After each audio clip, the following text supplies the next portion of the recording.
इस पार्ट की शुरुआत में हम कीताक को देखते हैं जो लाही के घर के बाहर खड़ा था। अंदर लाही सोई हुई थी और सपने में एक पास्ट का सीन देखती है जिसमें वो कीताक को बता रही थी कि वो चेयरमैन बांग के बेटे से प्रेग्नेंट है। कीताक को पता था कि वो अच्छा आदमी नहीं है, तो वो लाही को समझाने की कोशिश करता है, पर लाही कहती है कि तुम बस एक छोटे मोटे गैंगस्टर हो जो उसके ही फैमिली के लिए काम करते हो। मैं तुम्हारे साथ नहीं रह सकती, तो मेरी केयर करना भी बंद कर दो। लाही ये भी कहती है कि ये हम आखिरी बार मिल रहे हैं और बाहर निकल जाती है। कीताक उसके पीछे जाता है पर वो नहीं रुकती।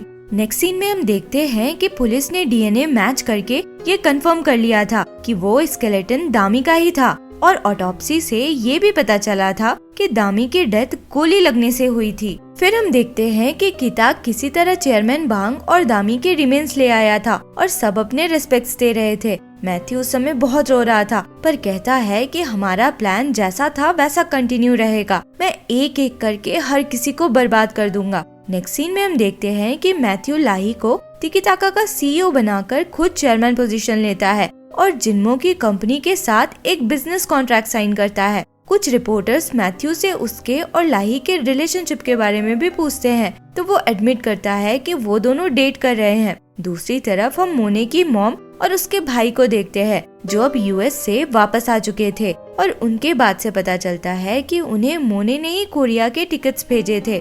मोने का एक भाई उसे कॉल करके बताता है कि वो लोग उसके भेजे टिकट से कोरिया आ चुके हैं। मोने एकदम परेशान हो जाती है और कहती है कि उसने तो कोई टिकट्स भेजे ही नहीं थे। वो उससे कहती है कि वो लोग वापस से यूएस चले जाए, तो उसका भाई मना कर देता है और फिर फोन भी कट कर देता है। उस समय हम दोह्यू को देखते हैं जो एयरपोर्ट पे ही था और मोने की फैमिली की फोटोज ले रहा था। फिर वो उनकी फोटोज मैथ्यू को भेजकर बताता है कि ये मिशन तो सक्सेसफुल रहा, मतलब मैथ्यू ने ही उन्हें कोरिया के टिकट्स भेजे थे।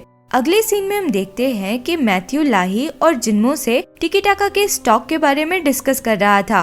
फिर वो जिन्मो से कहता है कि वो उसकी कंपनी का 40% $30 मिलियन में खरीदना चाहता है। लाही और जिन्मो दोनों ही अपने अपने ऑफर से बहुत खुश थे। मैथ्यू फिर कहता है कि वो सेलिब्रेट करने के लिए एक छोटी सी पार्टी होस्ट करना चाहता है और उसमें जेजू आइलैंड के सर्वाइवर्स को इनवाइट करना चाहता है। ये सुनकर लाही और जिन्मो के एक्सप्रेशन तुरंत बदल जाते हैं, पर वो लोग मैथ्यू से कुछ नहीं बोल पाते। बाद में जब लाही और जिन्मो अकेले थे तब जिन्मो उससे पूछता है कि उसे कीताक के बारे में कुछ पता चला क्या, तो लाही कहती है कि अगर वो इन सब में इन्वॉल्व है तो वो खुद मेरे पास आएगा। एक्चुअली रात में लाही ने देख लिया था कि कीताक उसके घर के बाहर था। लाही फिर जिन्मो से के के बारे में पूछती है। के का नाम सुनकर जिन्मो के चेहरे का रंग ही उड़ जाता है। उसे पता नहीं था कि मोने ने लाही को के बारे में बताया है।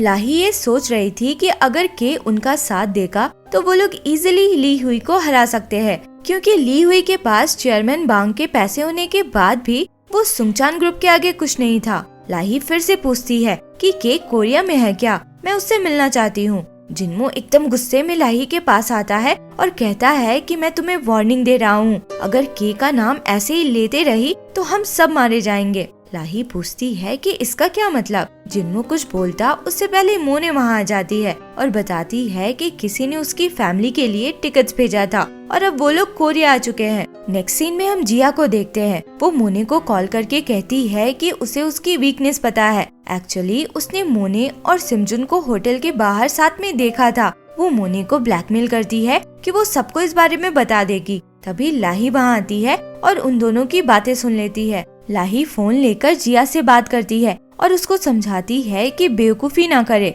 वो उसको लालच भी देती है और कहती है कि वो उसको सिंगर बना देगी, बस अभी के लिए वेट करे। फोन रखकर लाही मोने से कहती है कि वो पार्टी के लिए रेडी हो, जिया को वो हैंडल कर लेगी। पर इधर जिया सुंगचान ग्रुप के बिल्डिंग के पास आ गई थी, क्योंकि उसे लाही के बात पे बिल्कुल भी भरोसा नहीं था। और जब सुंगचान ग्रुप के चेयरमैन सिम यानी के डैड वहाँ से निकलने वाले थे तो वो उनकी कार के सामने आ जाती है। चेयरमैन के आदमी उसे चेयरमैन तक पहुँचने से रोक लेते हैं और एक आदमी पूछता है कि तुम कौन हो। जिया कहती है कि मुझे चेयरमैन से मिलना है, तो वो आदमी कहता है कि कोई भी ऐसे ही चेयरमैन से नहीं मिल सकता। जिया चिल्लाकर कहती है कि मुझे उनसे उनके बेटे के बारे में बात करनी है। ये सुनकर चेयरमैन उसे अपने पास बुलाते हैं और पूछते हैं कि तुम क्या मेरे बेटे को जानती हो, तो जिया हाँ कहती है। नेक्स्ट सीन हम मैथ्यू के घर का देखते हैं, जहाँ सब लोग पार्टी के लिए पहुँचे थे। सब वहाँ आकर बहुत खुश थे और मैथ्यू के हाईटेक घर की तारीफ कर रहे थे।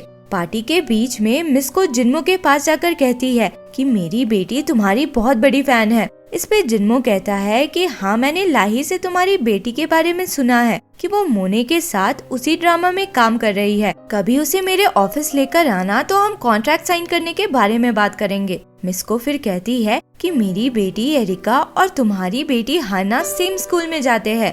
तो जिन्मो कहता है कि तुमने गलत समझा, हाना मेरी बेटी नहीं है, मैं तो अनमैरिड हूँ। मिस को खुश होती हुई बोलती है कि मैं भी सिंगल हूँ। उस समय हम नामचुल को देखते हैं, जो उन दोनों की ही बातें सुन रहा था और मिस को की सिंगल होने वाली बात सुनकर खुश होता है। वो बीच में आकर मिस को बताने लगता है कि वो भी सिंगल है, तो चा भी वहाँ आ जाती है ये बताने कि वो भी सिंगल है। मैथ्यू दूर बैठा सबको ऑब्जर्व कर रहा था। दूसरी तरफ हम कीता को देखते हैं, जो मिस ना से मिलने आया था। उन दोनों के बात से पता चलता है कि ना पहले कीता को पसंद करती थी, पर कीता के मन में कोई और होने की वजह से वो पूरी तरह से उसे अपना नहीं पाया था। ना कीता को बताती है कि वो जिन्मो से शादी करने वाली है। तभी ना की बेटी हाना वहाँ आती है, तो ना उसे अंदर भेजकर कहती है कि तुम चलो, मैं भी आती हूँ। कीता हाना के बारे में पूछता है तो ना बताती है कि ये जिन्मो की बेटी है। सीन शिफ्ट होता है और हम पार्टी का सीन देखते हैं, जहाँ जिन्मो और लाही अनाउंस करते हैं कि उनके पहले प्रोजेक्ट के लिए वो लोग हॉलीवुड के बहुत पॉपुलर डायरेक्टर को बुला रहे हैं और हीरोइन के लिए मोने को कास्ट किया जाएगा। सभी लोग बहुत खुश लग रहे थे। तभी अचानक मैथ्यू खड़ा होकर चीजें फेंकने लग जाता है। सब लोग हैरान होते हैं कि ये क्या हो रहा है। मैथ्यू कहता है कि पहले मुझे तुम लोगों से कुछ पूछना है। वो स्क्रीन में कुछ वीडियोस प्ले करता है जो उस आइलैंड की थी, जिसमें ये सारे लोग बाकी लोगों को मार रहे थे। मैथ्यू कहता है कि प्लीज मुझे एक्सप्लेन करो कि तुम लोग इस वीडियो में कर क्या रहे हो। नामचुल कहने लगता है कि ये वीडियो फेक है, इसमें हम नहीं हैं। मिस को मैथ्यू से पूछती है कि तुम्हें ये वीडियो मिला कहाँ से, तो मैथ्यू कहता है कि किसी एनोनिमस सोर्स ने उसे ये वीडियो भेजा है। वो वीडियो में हाईलाइट करके दिखाता है कि कैसे ये लोग दूसरे लोगों का मर्डर कर रहे थे। वीडियोस देखकर सबकी हालत खराब हो गई थी, कोई कुछ बोल ही नहीं पा रहा था। मैथ्यू चिल्लाकर कहता है कि मुझे बताओ इस वीडियो का क्या मतलब है, उस आइलैंड में हुआ क्या था? तुम लोगों ने तो कहा था कि तुम लोग उस आइलैंड में गए ही नहीं थे। कोई कुछ नहीं बोल रहा था, तो मैथ्यू कहता है कि कुछ देर में पुलिस आ जाएगी और मैं ये वीडियोस उन्हें दे दूंगा। अब दोयुक लीहुई का नाम लेता है और कहता है कि सब कुछ उसकी वजह से हो रहा है। बाकी लोग दोयुक को बताने से मना करते हैं, बट फिर भी वो कंटिन्यू करता है और कहता है कि लीहुई हमारी जान का दुश्मन बना बैठा है, वही हमें फंसा रहा है। मैथ्यू शो करता है कि वो इस बात से बहुत हैरान है और कहता है कि लीहुई ने तो सुसाइड कर लिया है। अब लाही सामने आती है, सबकी तरफ देखकर कहती है कि अब हमारे पास छुपाने को कुछ नहीं बचा है। वो मैथ्यू को बताने लगती है कि हम सब लीहुई की बेटी दामी से किसी न किसी तरह से कनेक्टेड हैं। बाकी लोग भी अब आगे आकर लीहुई के अगेंस्ट बोलने लगते हैं कि वो एक साइकोपाथ है, उसने दामी के साथ उल्टी सीधे हरकतें की और अब हमारे पीछे पड़ा है। उसने हमें ड्रग्स दिया और जब हम उस आइलैंड में थे तो हम में से कोई भी होश में नहीं था। मैथ्यू अब भी कन्विंस होता नहीं दिख रहा था, तो जिन्मो मैथ्यू के पास आकर कहता है कि अगर ये इंसिडेंट सामने आई तो हम सब तो मुश्किल में पड़ेंगे ही, तिकिटाका को भी बहुत लॉस सहना होगा। मैथ्यू और गुस्से में आ जाता है और चिल्लाकर कहता है कि तुम मुझे क्या धमकी दे रहे हो? फिर सबकी तरफ देखकर पूछता है, मुझे सच सच आंसर करो, क्या तुम लोगों ने दामी को मारा? वरना लीहुई तुम लोगों के पीछे क्यों पड़ेगा? मोने कहती है कि नहीं, दामी को मारने वाला कोई और ही है। वो नाम नहीं बता रही थी, तो चा सामने आकर बताने ही वाली थी, तो लाही उसे रोक लेती है। तभी पुलिस वाले भी वहाँ पहुँच जाते हैं। मैथ्यू कहता है कि मैं दरवाजा खोलूंगा या नहीं, ये तुम्हारे आंसर पे डिपेंड करता है। आखिर लाही के का नाम लेती है, फिर बताती है कि सुंगचान ग्रुप के चेयरमैन का बेटा सिमजुन ही के है और उसने ही दामी को मारा है। दूसरी तरफ हम सुंगचान ग्रुप का सीन देखते हैं,